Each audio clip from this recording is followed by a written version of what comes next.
Welcome back to my channel for part 2 of my comparison between the Leica SL3 and the Hasselblad X2D. And in part 2 now, I will really go into details and compare everything that's relevant on these two cameras. In part 1, I provided the foundation for doing then in part 2 an image comparison, also looking into dynamic range. We'll come back to that when the time is right in the course of the video. And I hope you will enjoy that presentation and then have some data points to come up with your own decision. Is the Leica SL3 my camera to go to, or is it the Hasselblad X2D? Let's get this started.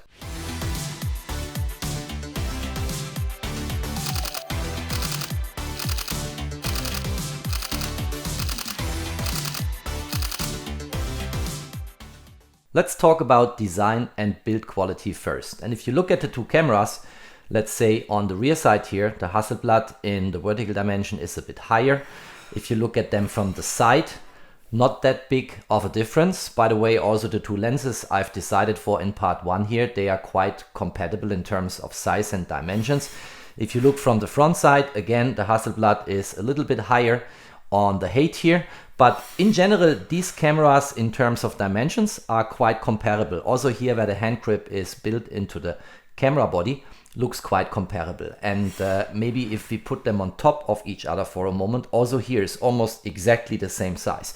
So in terms of what you have in your hand, they are very much alike. And if I lift these two cameras up, it doesn't feel to me that the left hand side with the Leica SL3 and the Apo-Summicron 21mm is significantly more or less heavy than the Hasselblad X2D with the XCD-V. So also here, these camera systems in this particular setup, they are quite compatible, and you don't have to carry substantially more weight if you decide for one or the other system. Of course, it depends what lens you have mounted, and I come to the lens system later in my comparison, and that changes of course the weight, but in general quite compatible. I would say there is no good reason to decide for one or the other system just based on dimensions and weight. The build quality of both camera systems is solid like a rock. So the camera bodies on the Leica side and the Hasselblad side, they are both fully weather sealed. You can shoot them under all weather conditions. These camera systems will not let you down. And the same applies to the lenses. The SL lenses are fully weather sealed and the XCD lenses are fully weather sealed. So if you decide to do a photo shooting in heavy rain, you will not be in trouble, because both camera systems will hold their value and will deliver in the way you wanted them to deliver. So also here, no difference. It's all fully weather sealed. It's all solid like a rock. The build quality is very good and feels very good in your hand if you shoot these cameras. And you really feel that there is value which you get for, I would say, the substantial amount of money you pay on both camera systems. The Hasselblad plus the lenses is quite expensive, and the Leica SL3 plus the SL lenses is also a quite expensive camera system. Let's talk about the lens system. A camera is always only as good as the lenses provided for that camera system. And first of all, on the Leica, we have the L Alliance with Panasonic and Sigma, and that gives you a more rich portfolio of lenses than what's available for the Hasselblad. Having said that, both camera systems can operate, let's call them legacy lenses, from other camera systems within the brand. So on the Leica SL3, for instance, you can operate all the lenses from the S system, most of the time with autofocus, with a suitable adapter. And the same applies to the Hasselblad. You can operate all the lenses from the H system, so the even larger sensor medium format camera system from back then, on the X2D without any difficulties. And on both adapter scenarios where you operate S lenses on the Leica SL3 or former H lenses, which actually are very good and excellent in terms of optical properties, with an adapter on the X2D, you will find videos on my channel where I try it out and show you the image quality. Concerning native lenses, so specifically designed for the Leica SL system or the Hasselblad X system, there are some differences. I think in general the Leica portfolio is a little bit richer than the Hasselblad portfolio. I will make my point in a couple of examples, but it's kind of comparable. You get for all shooting situations enough options to choose from in both camera systems. Let's start with an easy one, namely zoom lenses. Very often my experience is when people start with a new camera system, The first lens they might want to consider is a zoom lens because it gives you a rich spectrum of focal lengths, which they can choose from. And the first zoom lens for the Leica SL system was the 24-90 lens, and that is an unusual range for focal length between 24 and 90 and is actually a really good lens. I've shot this lens a lot. I appreciate it. I would say I even appreciate it more than the 24-70 lens, which came much later to the market and is now a standard zoom lens in the range as you find it on all other camera brands. 24-70 is the typical range for a standard zoom, always on lens on a camera system. Both have excellent image quality, so the optical properties are really good, well-designed lenses. As I mentioned before, fully weather sealed. And by the way, you see this in the Leica system easily here on the rubber sealing. If you look at that, very solid, and that's the same for all the SL lenses. So I'm not aware of a single SL lens from Leica which does not have this rubber sealing. But I actually prefer more the 24-90, although the weight you have on the camera body with this lens is much more substantial and elevated than what you have with the 24-70. And also in terms of dimensions, you see that the 24-90, so for that additional range from 70 to 90, has a substantially larger body in terms of dimensions. On the Hasselblad system, the XCD 35-70mm is the standard zoom. And of course, on the Hasselblad system now you have always to calculate the equivalent field of view on a full frame sensor via the crop factor of 0.79, which I actually elaborated in part 1 of my comparison. So if you have not seen that video, look it up, because then you will understand how to apply a crop factor to, for instance, 35mm to find out what's the equivalent field of view you get if you would shoot that lens on a smaller sensor like on the SL3 with full frame dimensions. This lens I've also shot intensely, and you find a lot of video material on my channel about this lens. It's an excellent lens, and in the same way as all the other lenses in the XCD system, and in the same way as what Leica is offering, we have the full weather sealing here, the rubber sealing at the mount side of the lens where it goes into the camera body, to make sure you can shoot these lenses on the fully weather sealed camera body without any difficulties under all weather conditions. Then coming back to the Leica SL system, we have Apo-Summicron lenses, and we have a bunch of them. We have a 28mm here, we have a 35mm here, and we also have a 50mm, which is the classical normal focal length as I explained in part 1 of my comparison. And we have a 75mm portrait lens. So if I get them here all on the table and you see them here, then this is a really good portfolio of lenses. And actually my recommendation, if you want to have the best image quality with the Leica SL system, go exactly for that. Go for the camera body and the so far existing 4 Apo-Summicron lenses. And you see this, by the way, if you, let's remove the lens cap here for a moment. Let's get the lens cap off, and then you see here this promising label Apo-Summicron-SL, widest open f2, 35mm aspherical lenses. Apo-Summicron is in the Leica M system and the Leica SL system the best you can get. And that's actually a very good portfolio of lenses for a professional photographer. Making sure to invest in these 4 Apo-Summicron lenses plus the camera body, then you're good to go. Portraits, landscape, everything you want will be at your disposal. And we have kind of the same series now on the Hasselblad system, so let's have a look into that. On the X2D you can start with a wide angle lens XCD 28mm. It's not too long ago that this lens came to market. Then one of the first 2 lenses which came when the X2D was introduced by Hasselblad was the 38mm XCD, and then the 55mm XCD, and promised but delivered more than a year later was the 90mm XCD. And here in the same way as on the Apo-Summicron portfolio, which I showed a moment ago for the Leica SL system, you have a complete set of lenses for all shooting situations. So also here my recommendation is, if you want to have the best of the best in terms of image quality, invest in a camera body and in these 4 lenses. Exactly the same setup as what I just said on the Leica SL3. On the Leica SL3, it's camera body plus 4 Apo-Summicron lenses. On the Hasselblad X2D, it's these four lenses, 28, 38, 55 and 90mm for portraits. And bear in mind that there is always a crop factor. If your thinking is because you are used to a field of view for a full frame sensor, then you have to apply a crop factor of 0.79 to all of these four focal lengths to get the field of view or the equivalent focal length for a full frame setup with a full frame sensor field of view. But kind of the exactly same setup. And I think that's quite nice because you see also here, there is not any material difference between the two camera systems. With 4 prime lenses and 1 camera body, as a professional photographer, you have absolutely everything you need. Let me quickly make a disclaimer that I think is important to mention. I will not show you every lens in the X portfolio and not every lens in the SL portfolio. That would make my video way off too long. And with a few exceptions, I have most of these lenses for both camera systems, but I do not have all of them. But I can show you a few more examples, and that will be more in the special area. Like here, for instance, I think in the macro camp, the XCD is better on the way.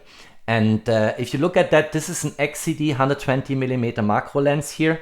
Is a very good magnification, so you can get really close to your subjects like bees, wasps, insects, spiders, what have you, or for product photography. And I think this lens is more than what the Leica SL system has to offer. In the Leica SL system, I'm at least not aware of a native SL macro lens with high magnification, but you could go, of course, by means of the L-mount alliance with a Sigma macro lens, widest open f2.8. And that's a really good lens. So you can always switch to lenses from Panasonic or to lenses from Sigma if Leica natively does not offer a certain focal length or a certain feature like here, a one-on-one macro magnification. And that is of course convenient. But in general, I think this macro lens here from Hasselblad is an excellent one. And I don't think there is a fully equivalent match on the Leica SL system. In terms of wide angle zoom lenses, I think also Leica is ahead of the curve. So for instance, we have the Super Vario Elmarit SL here, 14 to 24mm, constant aperture f2.8, no matter at which focal length you are shooting. And we also have a really good 16 to 35mm wide angle zoom lens, which works like a charm on the Leica SL body and is kind of a holy grail for landscape photographer and people in architectural photography. When it comes to tele lenses on the Hasselblad X system, I already mentioned the excellent XCD 90mm, which was announced quite some time back, but then it took Hasselblad for ages to produce the lens and ship it to the clients.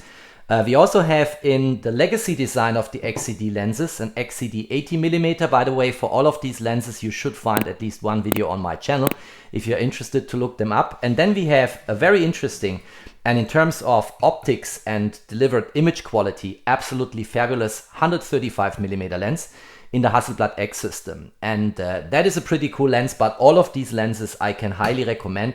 There is not a single lens which would not perform on the Hasselblad X2D camera system in the range of the 3 I just showed you. On the SL system, I already mentioned and showed the beautiful Apo-Summicron, but I also spoke about the 24 to 90 zoom, and then there is kind of the next zoom range which you can have here, and that's the 90 to 280. There is also just recently introduced a new 70 to 200mm SL lens, which people will be able to purchase from now on, I guess. And if you look at that, that's a pretty ideal range. So if you want to have these two lenses and you don't mind having prime lenses but are okay with zoom only lenses, if you go for these two lenses with the SL camera body, you have a range from 24 up to 280mm. That's quite powerful, right? That will even take you into sports photography and is quite something to carry around. 2 large lenses, 1 camera body is also a good portfolio as an alternative to the 4 prime lenses, 4 Apo-Summicron lenses with the SL camera body. Last but not least, we also have in the Leica SL system a 100 to 400mm lens. And that's a really good lens. I've shot this lens recently in the zoo, you know, shooting animals and what have you. And you see here, that's all underlining my point I made before. The Leica SL lens system is a little bit more rich than what you have in the Hasselblad lens system. Although you have access to the legacy lenses, the H lenses, as well as on the Leica system, the S lenses. In general, if we focus only on the X portfolio for the Hasselblad and the SL portfolio for the Leica SL3, the SL portfolio clearly is superior and offers you more optionality in terms of different lenses you can use. I also mentioned before the different wide angle zoom lenses, so the 16 to 35 and the 12 to 24. And that's clearly an advantage over the Hasselblad X system. As I said, I do not show every lens here on this video, but here's another one I want to quickly mention. That's the XCD 30mm. Is a very good lens on the Hasselblad X2D. Also here you find reviews on my channel, and so on and so on. So rounding this up and having these two lens portfolios side by side, with both cameras, you can actually build an excellent portfolio of lenses, in particular prime lenses, when I showed the 4 newer XCD-V lenses before and the 4 Apo-Summicrons for the Leica SL system, and can combine it with an excellent camera body to give you the best of the best in terms of image quality. So I would say these camera systems, if you include the lens availability, are kind of at par, although we have to admit that on the Leica SL system you have more lenses in the option space than what you have on the Hasselblad X system. And what I also wanted to mention is for both cameras, the SL3 as well as the Hasselblad, you find of course a lot of adapters to mount other lenses, like Nikon lenses, you know, like Leica M lenses, for instance, Voigtlander lenses, which will be with an M mount in most of the cases, and all of that. So you have even an extended option space in terms of lenses you can mount on these cameras. So I personally think if you look at the lens availability, again, there is not a material reason to say I decide for Leica because I have a couple of more wide angle zoom lenses, or to decide for the Hasselblad because, let's say for instance, the 135 is such an excellent lens, I cannot live without that lens. Having said that, every professional photographer has their own individual workflow and needs. And you know, maybe for some of you, if you watch this, what I just explained in terms of lenses and availability of lenses in the native portfolio of the respective cameras might be a reason for you to give one or the other camera an advantage above the other. In the meanwhile, I cleaned the lens mess on my table from all those lenses from the X system and the SL system and switched both cameras on, because now I want to talk about the menu system and the handling of the camera, of course, how you operate these cameras. And both cameras are kind of minimalistic if you look at that. There is a touch screen here, there are a few mechanical buttons, and buttons you can also customize, and that's basically it. Not that many elements as you find for instance on a Nikon C8 or Nikon C9 or Nikon FC. So here clearly is a minimalistic concept and design which plays a big role for the handling of the camera. Now we have on both cameras a top display, so at the top side of the camera, which is useful because if you look at the camera from the top, you get the most basic and essential information. The same is true for the Leica. And on these buttons here, and the same on the Hasselblad, you can do some customization in the menu. So in terms of handling and let's call it the ability to create your own workflow, personalize your workflow with your camera, both cameras at par. They both have everything a professional photographer needs. Looking into the menu system of the Hasselblad, I just swipe down here and then I get into kind of a status screen. And the same is true for the Leica. If we look into the Leica here, if I press the menu button, I get into the status screen. And on both cameras, I can operate them via a button. And I also have touch functionality, which basically applies to all the mechanical elements here on the camera body in the same way as I have it on the Hasselblad X2D. A gentle push, half pressing the shutter release button, and I'm back in live view. So that's what we have here.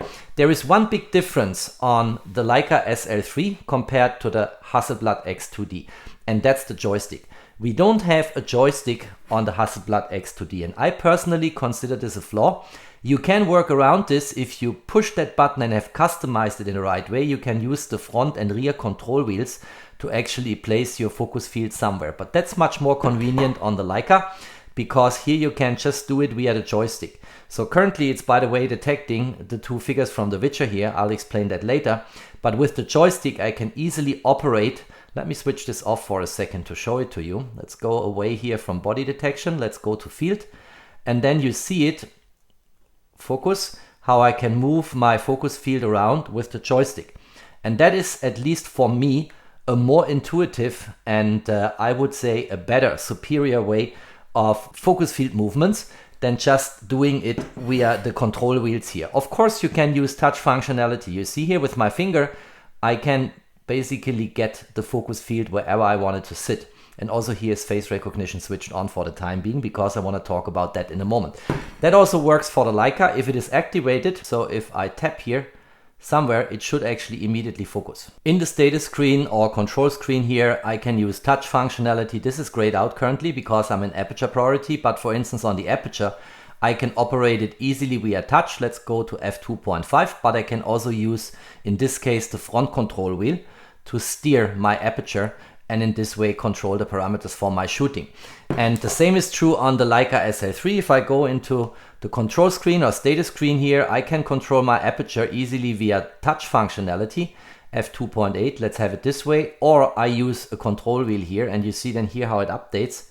So I'm currently stopping down to f8.0, and then I'm opening the aperture to its widest setting of f2.0. Simple like that. So also here we have fully comparable way of handling these cameras. Customization on the Leica SL3 is ahead of the curve in comparison to the Hasselblad. And I make you one example. So for instance, if I'm in the menu screen here, which I showed you before, and I don't want to have the shutter type here any longer in the lower right hand side corner, I tap and hold, and then I get different options. So for instance, let's go to white balance.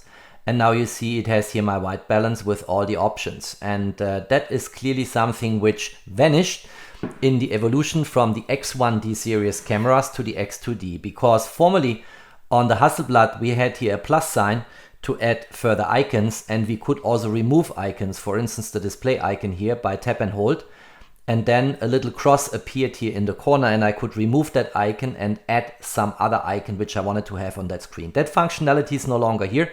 On the X1D it was also possible to move icons by tap and hold and then move it around in the screen and give it a different position in this matrix here. That's all no longer possible.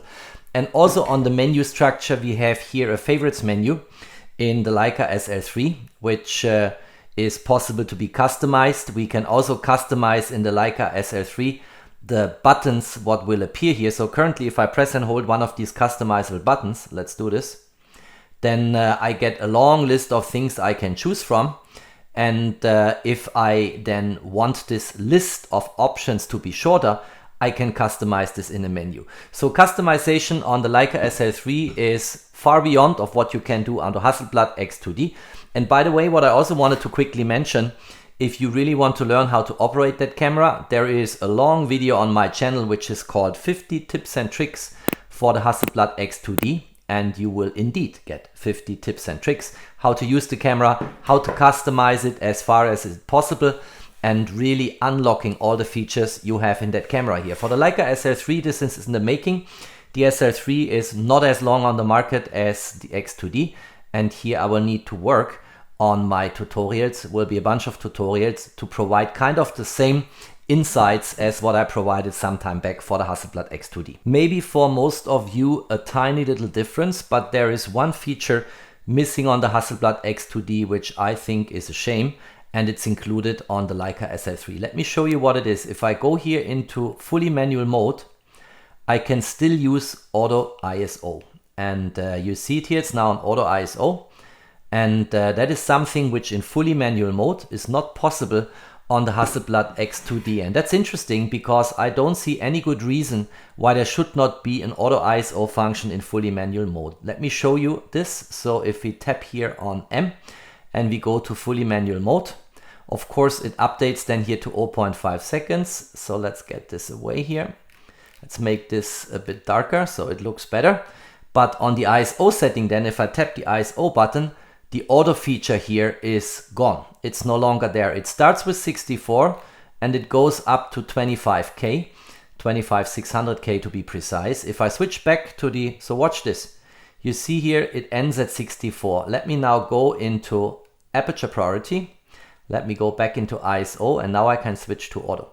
And that is something which is only possible in the semi-manual modes here on shutter speed priority and on aperture priority, but not on fully manual mode, whereas here it's available in all shooting modes, and that's convenient. And I actually have shooting situations where I want to fully control my aperture and my shutter speed but I'm grateful if the camera figures out the right sensitivity in terms of ISO. That's not possible on the Hasselblad X2D. It's something I called out some time back when I suggested certain improvements on the otherwise excellent and terrific Hasselblad X2D and X1D Mark II. Let's now quickly talk about features and functionality. In general, everything a professional photographer needs is baked into the firmware of the Hasselblad X2D as well as into the firmware of the Leica SL3. But certain features you will not find on the Hasselblad X2D, whereas the SL3 can be called more feature rich. Let's have a look into that for a moment to actually prove that. And you find a lot of features hidden here in the drive mode. And in the drive mode you have single and continuous, but continuous, don't get me wrong here, has really nothing to do with what we have as continuous autofocus on the Leica SL3. Continuous just means that if you keep on holding the shutter button pressed down, it will continue to shoot. That's all what continuous here means. Whereas on the Leica SL3 we have continuous shooting and continuous autofocus, and autofocus is anyway a different chapter I open in a moment. Then we have here, if we continue, a self-timer. That's of course available on every camera I'm actually aware of. Then we have interval shooting, that's good for time lapses. We have exposure bracketing and we have focus bracketing. Focus bracketing actually is a fantastic feature in macro photography, but also for landscape, and is something which unfortunately is not available on the Leica SL3, but is here on the Hasselblad X2D. And that's clearly one score in addition on the Hasselblad system. I use focus bracketing very often and then focus stack a series of images in order to get corner-to-corner sharpness and a very wide depth of field. And that's something on the Leica SL3. Best case, you can try to do it manually, but you don't have an automated feature for it. Let's now look into the Leica SL3. And in the Leica SL3, we also have to go into drive mode. And if we do that here, we have, let's go into that, let's tap it. We have single, and then we have continuous shooting and up to a certain frame rate. This will also update on continuous basis the autofocus. And then you have here also interval shooting. So you can actually do time lapses with both cameras, and you also have exposure bracketing. But you don't have focus bracketing, which is the essential ingredient for focus stacking. And that's an advantage for the Hasselblad X2D. Having said that, there are other features hidden in other places in the menu where the Leica SL3 really shines. And let me show you a couple of examples. So for instance, if we go into the menu here, we have here perspective control. And if I switch this on, I get a little frame. You see this here, and it uses the sensors in the camera, the gyro sensors, to actually get the image straight. And Lightroom is recognizing this procedure in the metadata and is automatically correcting the perspective of the image. And I have videos about this on my channel. It's a fantastic feature. Most of the time in architectural photography, I have this switched on. Let's switch it off for a moment because that's a bit too much movement on the screen for my taste for this tutorial. And that is something you don't have on the Hasselblad X2D. I'm not really sure it's an essential feature and necessary. For me, just it makes my life easier when I go shooting on buildings, cityscapes. I have much less work later in post-processing since Lightroom recognizes the corrective data written by the camera into the metadata and then automatically applies these corrections to the perspective, and in this way gets a straight image and no falling lines. That's super helpful, I think, but clearly some of you might argue it's not an essential feature. Another feature that the Leica system has, by the name obvious that it's only on the Leica camera, are the Leica looks, and that's something I spoke about on my channel before. You need to use the Leica Photos app to download them, and that is something which also provides a certain customization only for JPEG, not for the raw image, which you can do on the Leica SL3, but where the X2D is a bit more minimalistic and leaves it up to you in post-processing to generate a certain look, which you can do on the SL3 too. But here you have, from Leica engineers and designers, developed looks which you can use. That's enough in terms of examples on features. Everything that's essential is on both cameras. But on the Leica SL3, in the same way as on the lens system and availability of different specialized lenses, you get a bit more in the option space on the Leica SL3 than what you have on the Hasselblad X2D. Very essential for low light shooters and people who use available light in the evening or at night. Both cameras have fantastic in-body image stabilization, which means that the sensor on both cameras is freely floating in a magnetic field, and then the sensor movements by tiny little shakes will be automatically electronically compensated by keeping the sensor straight in the camera so that you can gain up to several stops and shooting longer exposures handheld instead of mounting the camera on a tripod. And that works on both cameras very well. Let me quickly show you where this is hidden in the menu. So if we go to the Leica SL3, we go here through the menu and then we find stabilization here. And if we go into that, you have here, first of all, the option to switch it on or off. You will see the same applies to the X2D, and you also can choose the panning mode here. And that is useful, of course, for certain ways of shooting. And image stabilization in the SL3 is highly effective as it is in the Hasselblad X2D. And in the X2D you get a dedicated icon for that here in the main screen, namely here, stabilization. If you go into that, you see you can switch it on and off, but you can also here, in the same way as on the Leica SL3, tweak a little bit the way the camera reacts if you want to pan. And that's something which is very essential, as I said, for available light shooters. Both cameras have electronic and mechanical shutter, but the big difference, and many people will argue that's an essential feature and advantage for the Hasselblad system, is that here is the mechanical shutter on top of the sensor in the camera body, and here on the Hasselblad X2D is the mechanical shutter in the lens, namely it's a leaf shutter. And I agree that leaf shutter systems have an advantage when it comes to flash and studio photography, but also in terms of minimizing shakes and vibrations coming from releasing the shutter. And that is a big difference, and it's in the nature of the Hasselblad system that this is a leaf shutter system and that Leica has a standard mechanical shutter on top of the sensor in the camera body. And for studio photographers, this will clearly give a plus or a bonus for the Hasselblad system because they can go for faster flash swing speed. Let's now address the elephant in the room. And the elephant in the room is the focus system, in particular autofocus. If you talk about manual focus first, that's easy on both cameras. You have on both cameras focus peaking in different colors and intensity. You have on both cameras magnification by the push of a button, and manually focusing lenses on the X2D or the Leica SL3 is really not difficult, and every photographer should know how to do that. So I'll skip that and immediately move on to autofocus. And on the autofocus front, something interesting is going on here because both cameras actually have the same technology when it comes to autofocus. They both operate focus with contrast and phase detection. And both cameras had it from scratch. It's something which from the hardware side needs to be embedded and integrated. And it was one of the big new items the X2D as well as the SL3 incorporated as features when they were announced and advertised.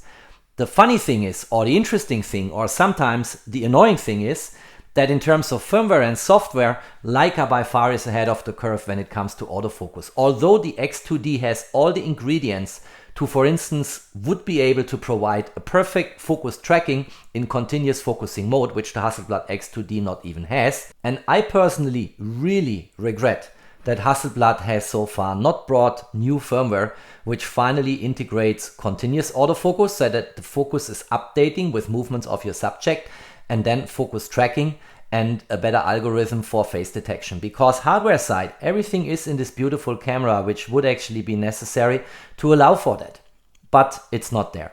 The Leica SL3 instead has a huge boost in autofocus compared to the SL2. And there is actually a video in the making where I want to demonstrate this. I was taking this camera with a telelens into the zoo and was taking photos there, and even birds in flight, no problem to catch with that new autofocus system, which came newly to the Leica SL3 and was not there in the SL2. So very well done, Leica. But here we have everything we need, but it's not implemented. And I don't know why this is. I don't know why Hasselblad is not bringing us new firmware, which finally leverages everything they have baked into this beautiful camera. Let's illustrate what I'm talking about in a little bit of playing here with autofocus and with the Witcher in front of me and Jennifer. And let's see here. So first of all, I'm in aperture priority here.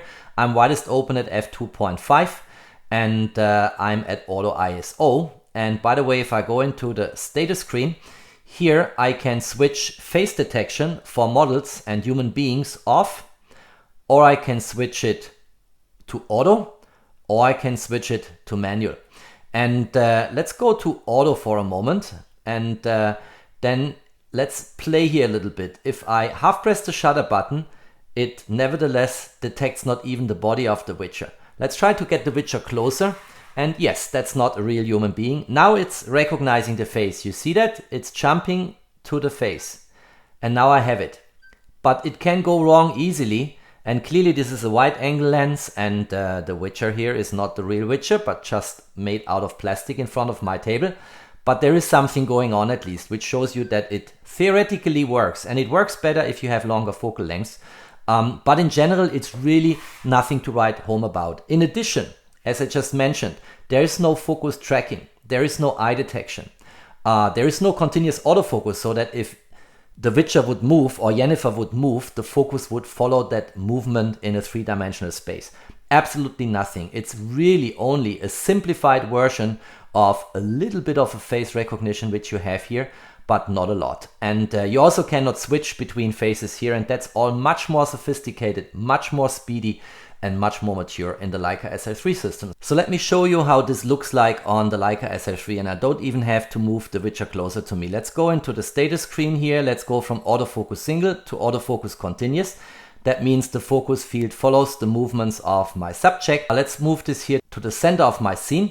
Let's go into the menu again. Let's go here from field focus to eye, face, body detection. By the way, you have tracking of normal subjects here. You have even animal tracking here in a beta version. So let's go to eye, face and body detection, and you see immediately it detects the body of the Witcher, and that's where the focus is currently sitting. If I half press the shutter button, it turns into green, but it also detects Yennefer's body. And if I want to focus on Yennefer, which is probably not immediately in focus if I just focus on her fellow the Witcher here, I just push the joystick to the right hand side, and then now on Yennefer's body I have that yellow autofocus field, and that's where the focus is sitting.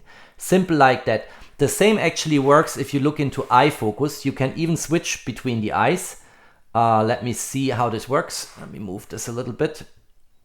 And here we go. Now the camera has found Yennefer's face, and if it would recognize the eyes, I would also have the option to choose whether I want the left hand or the right hand eye be in focus. And now the focus is sitting on the Witcher. If I want to move to Yennefer, joystick again, now Yennefer's face is green, and it's also detecting the eye. There is a little dot in there. Let's see if this also works on the Witcher.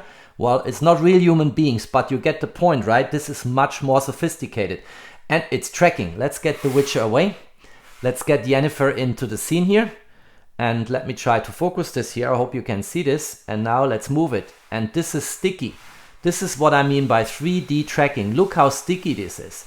So much more superior to what we have in the Hasselblad. And I think I will leave it with that, but you get the point, right? In terms of autofocus, the Hasselblad system is really probably the worst you can choose. Then better go for a Fuji GFX system where you have focus tracking and subject recognition and artificial intelligence trained algorithms in the same way as in the Leica SL3. And don't get me wrong, autofocus tracking on the Leica SL3 is still worse than what you get in a Sony A7R5 or a Sony Alpha 1 or a Nikon C8 or a Nikon C9 or a Canon EOS R5 Mark II, which just hit the market, and so on. But for a Leica system and for what we had in Leicas before, this is absolutely breathtaking in terms of improvements from the last generation to the newest generation.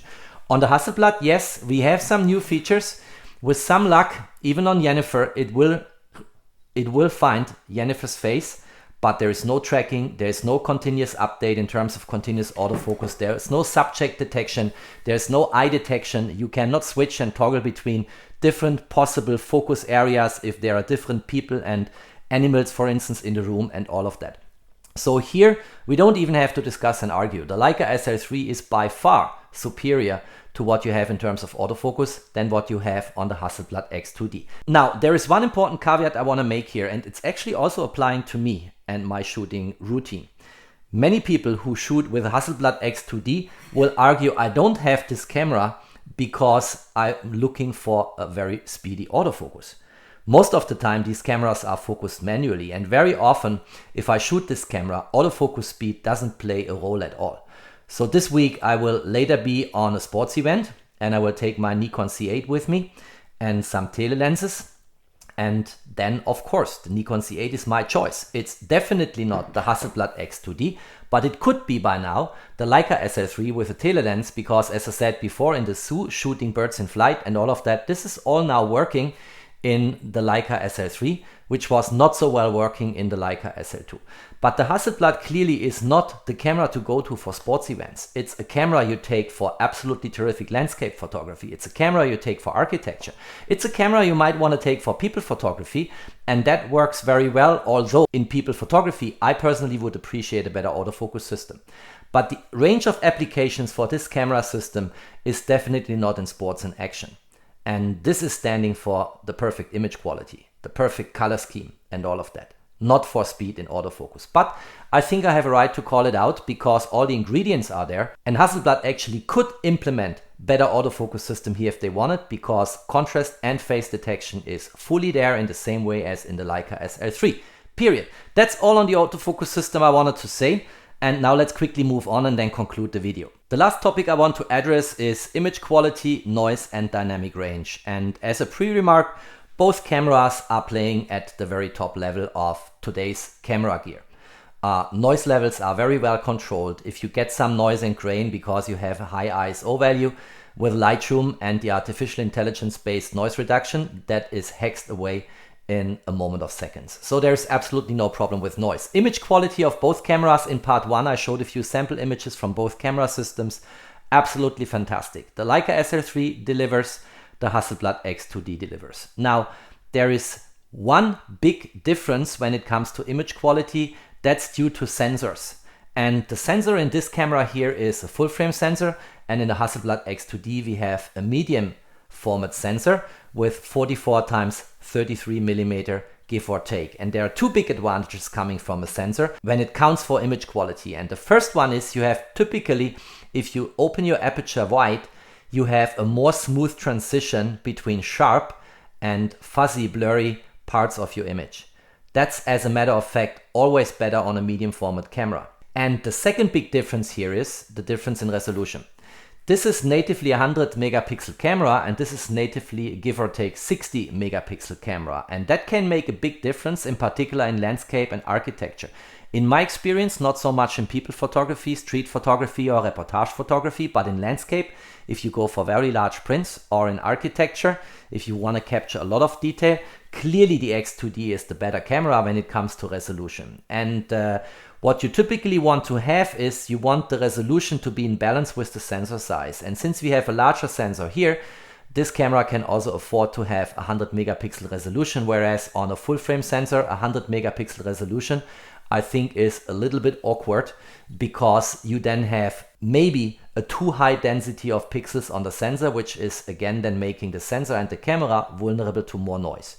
So that is a big difference. And what I want to do now, I want to go back to that holy grail image, that's the way I called it, where I was shooting Yennefer with both camera systems in the constellation as you see them here on the table, and achieved kind of the exactly same image. And then I did variations of the scheme. And you know, when 2 or 3 stops into overexposure, underexposure, did take the same shots on the Hasselblad and the Leica system. And I want to quickly show them now and compare them and drop a few comments and remarks on what I personally see in these images, and then encourage you to also drop your remarks.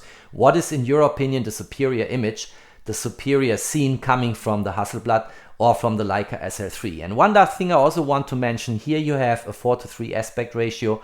Here you have a 3:2, and if I do not crop in one or the other image, I will not be able to make these images comparable. And for what I'm going to show now, I most of the time decided to leave the aspect ratio natively as the image came out of camera. Let's go into Lightroom.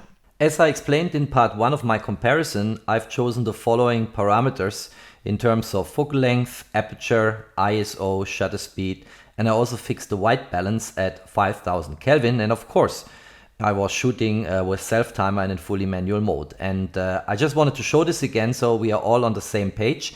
And in part 1, I explained in detail why I came up with these parameters in order to make the resulting image as compatible and matching between the two camera systems as possible.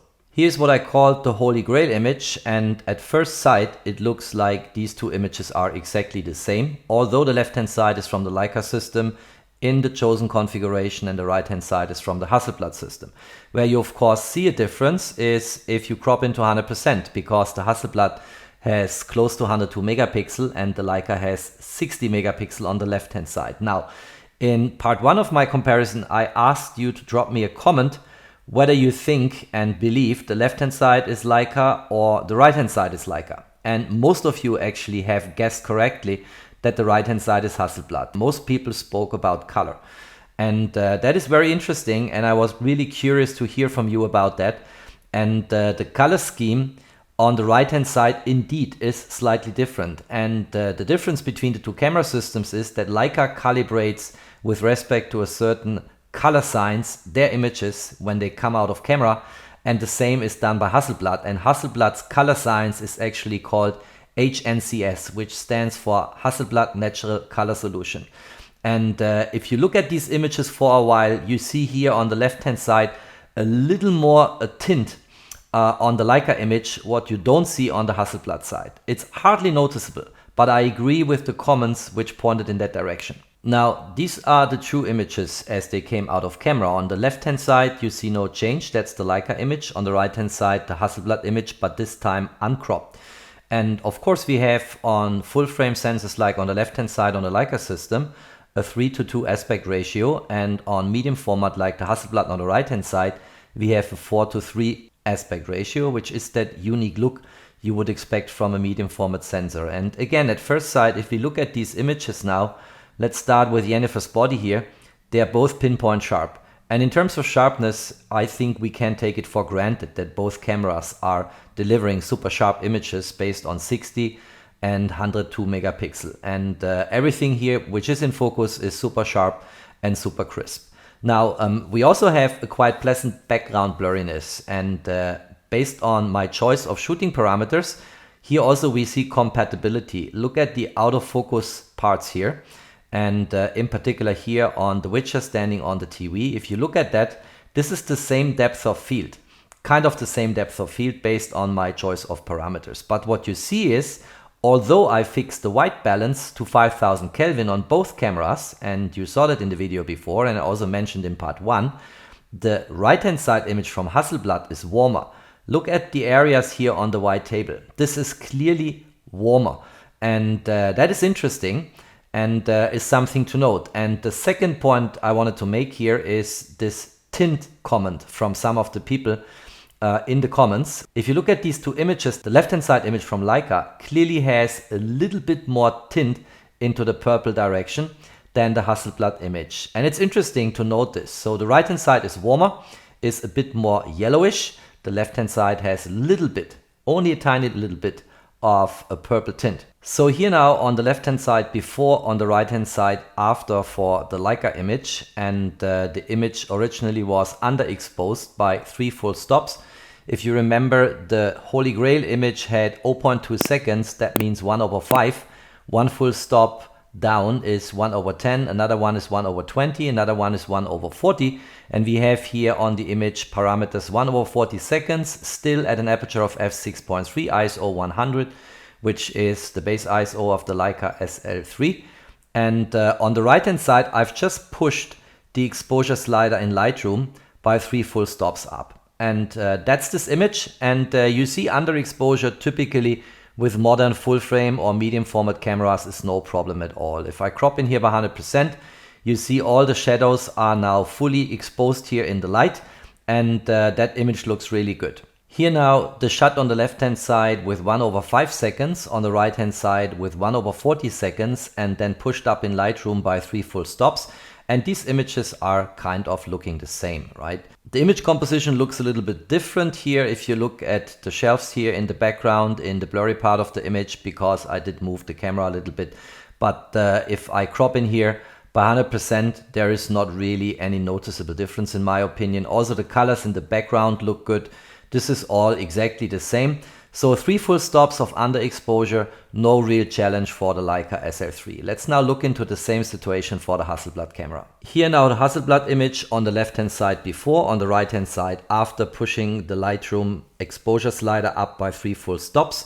And also here, recovery out of shadows, no challenge for the Hasselblad X2D if you underexpose by 3 full stops. Let's quickly do the math on the shutter speed here. You see it's 1/15 seconds. So we came from half a second, which is 1/2.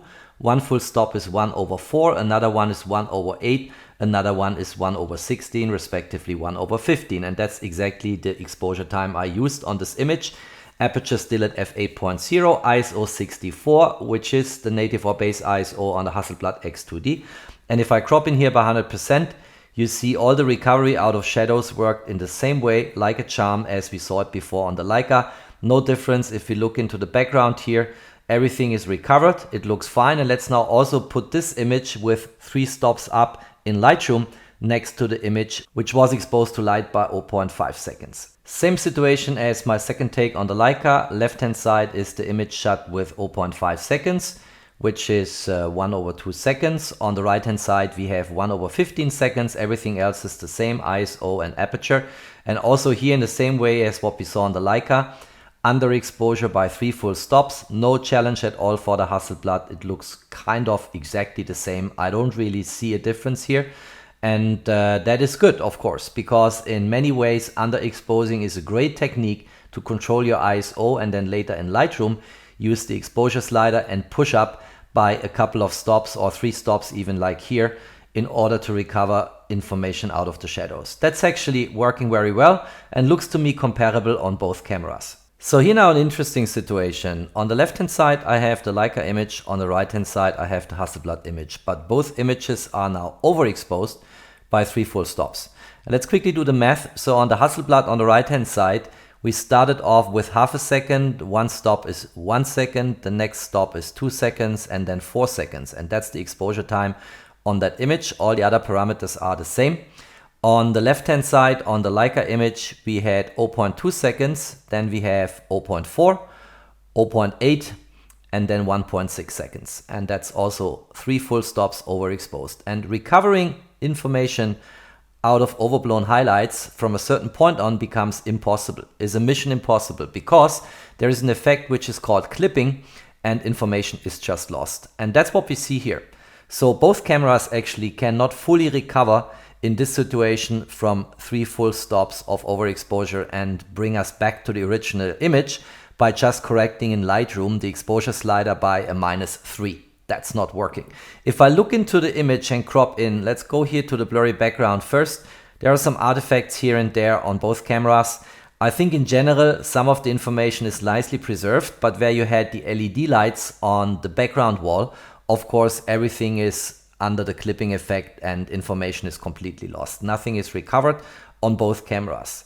And if I look at the face of Jennifer, crop in by 100%, I think if I stare for a while at these 2 images, that the Hasselblad did a slightly better job. Maybe it's just my imagination, because I know that the Hasselblad sensor is larger. I think that the image must be slightly better. But I think, actually, I really think, I find that the Hasselblad image is slightly better on Jennifer's face. Maybe you drop me a comment what you think. Do you think the Leica image is better, or the Hasselblad image is better, or are these images and the result of recovering information out of an overblown image is at par at these both camera systems? I'm not so sure. Look at that. Something tells me that Jennifer looks a bit better on the Hasselblad image. Here now the same experiment, left hand side the Leica, right hand side the Hasselblad, with this time 2 full stops of overexposure. Let's do the math quickly. On the left hand side on the Leica we had 0.2 seconds originally, then we go 1 stop to 0.4, another stop to 0.8. On the Hasselblad we had ½ second, 1 stop up is 1 second, and another stop up is 2 seconds. And that's the way these images have been created. And also here we see both cameras cannot avoid the clipping effect, because the LEDs on the background wall, they are just too shiny, too strong in terms of light emission, and the color information on the LEDs in the background is lost. Although we get at least the structure back. So we see the triangle form we have on the background wall, but the colors, they are completely vanished here. If we look at Jennifer now, here I think it's a decent job. And again, I have compensated for the 2 full stops of overexposure by using the Lightroom exposure slider and going down by 2 full stops. And here this looks good to me. I also don't think I see here a difference in Jennifer's face in the same way I saw it on 3 full stops overexposure. So that looks good in my opinion. But also here, clipping has kicked in and information is lost. In general, if you have strong light emission somewhere in the image and you go up by 2 full stops or 3 full stops, information will just go and vanish into nirvana, because clipping kicks in. Alright, let's quickly summarize and wrap up our findings. First of all, both cameras are beautiful, and the design, the build quality on both camera systems is at par. Both camera systems are fully weather resistant. The handling is very good. The cameras from the grip, really good in hand, and there is no danger that they accidentally drop to the floor. So the camera system in terms of design and build on the Hasselblad side as well as on the Leica side is just fantastic. Nothing to complain, fully at par. In terms of functions and features, we found that both cameras have all the essential ingredients a professional photographer needs for her or his workflow. There is everything there you would wish for. Having said that, in terms of additional features like perspective control, manipulating certain looks on JPEGs like the Leica looks and so on, we can conclude that the Leica SL3 is a bit more feature-rich than what we have on the Hasselblad system. Next essential topic we looked into was autofocus. On the autofocus side, the Hasselblad X2D is really no match for the Leica SL3, and the Leica SL3, although both cameras have the same ingredients in terms of contrast and phase detection, the Leica SL3 is absolutely superior in terms of focus tracking, continuously updating the focus if your subject is moving in three-dimensional space, and so on. There is much more going on the Leica SL3, and I personally think, and I repeat myself, it's a pity that Hasselblad engineers do not spend more effort into leveraging what they hardware side have built into this beautiful camera. They should actually come up with a firmware update which provides focus tracking and continuous autofocus, and maybe also leverages AI in the same way as the Leica SL3 for subject detection. But here we seem to be forced to wait. It's not there, and clearly that's a big advantage on the Leica SL3. In terms of image quality, both cameras are excellent. There is an advantage of shooting with a larger sensor, like here a medium format sensor compared to a full frame sensor. And is it essential to have that advantage? Not at all. But since both camera systems are very expensive, never forget that here you get a medium format camera system. And that always is and was the holy grail in photography. That is of course a big advantage of the Hasselblad X2D. In terms of practical applications, will you make more money as a photographer if you have a medium format camera? Definitely not. I actually believe that a photo is always taken by the photographer, made by the photographer, composed by the photographer, and not made by the camera. And there are fantastic photographers out there who shoot with APS-C cameras or even smaller sensors and will have at the very end a better portfolio of images than someone who has the best available medium format camera on planet Earth. So it really doesn't matter for you if you are a professional photographer, but if you like that medium format look, and in particular with certain lenses which are longer in focal length, you get this very smooth transition between sharp and not sharp areas in a scene and in an image, which is much better and doable with a medium format sensor, then you might want to go for the medium format camera system. Last but not least, when you look into dynamic range, the full frame sensor in the Leica SL3 and the medium format sensor in the Hasselblad X2D, they're both excellent. They provide a very wide range of dynamic range, and I think, like always, physical reality cannot be discussed away. Under certain conditions, lighting conditions, what have you, certain scenes, there will be a tiny little bit of an advantage on the camera with the larger sensor, which is the Hasselblad X2D. So, having said all of that, having laid out the foundation for a proper decision, what camera actually is for you? What camera system do you prefer? Please drop me a comment. Is it the Leica SL system, in particular the SL3 with the lens portfolio I indicated before, or is it the medium format sensor X2D with the lens portfolio, in particular with the excellent XCD lenses where the manual focus actually happens by pushing up here the focus ring and then getting this beautiful scale here, which on the Leica SL system you only get when with an adapter you mount Leica M lenses. So which one is for you? Which one do you prefer? Please let me know in the comments. If you liked that video, don't forget to drop me your thumbs up. Stay tuned on my channel, there's always more to come. Thanks for watching, stay safe and healthy, and of course, peace out.